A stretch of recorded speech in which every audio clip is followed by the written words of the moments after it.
Neige. Ça, c'est ma première histoire. Ça, c'est le premier livre qu'on m'ait lu. Et que j'ai lu. Là, c'est le coin des astronautes. C'est des dessins qu'on m'a fait pour mes différents anniversaires. Les gens me caractérisent toujours par un de ces rêves que j'ai eu, que j'ai encore, qui est d'aller dans l'espace. Là, si on remarque bien, c'est une fusée moustachue qui décoiffe. En fait, je sais pas, mais on a toujours eu l'habitude de dessiner une fusée avec des traces de fumée. Et quand on regarde bien, ça fait toujours une petite moustache à la Dali. Là, c'est une photo de moi, à Noël, il y a quelques années avec mes frères et sœurs. Et je pense que ça sera la dernière. Ça, c'est un dessin qu'on m'a offert hier à mon anniversaire. Ça représente mon œil qui est perdu dans un ciel étoilé.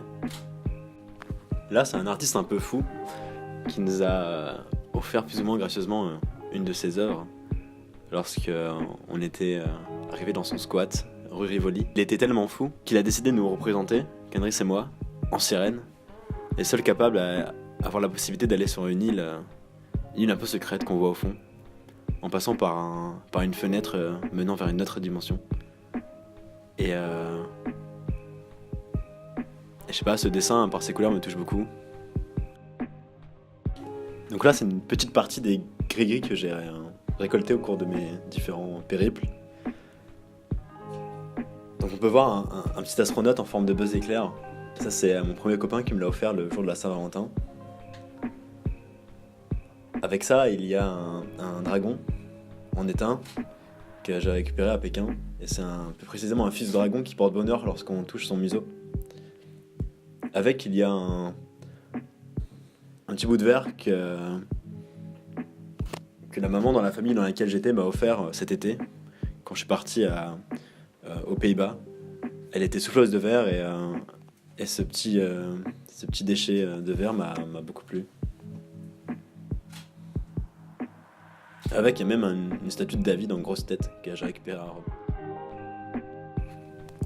Alors ici, on m'a offert en 5e alors qu'on ne me connaissait pas.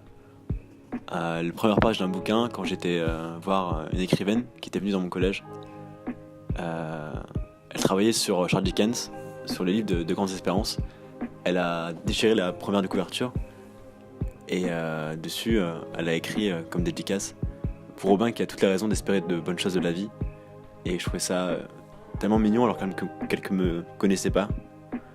Du coup je l'ai gardé, même si au début ça voulait pas dire grand chose et à la fin ça m'a suivi toute ma vie pour le moment.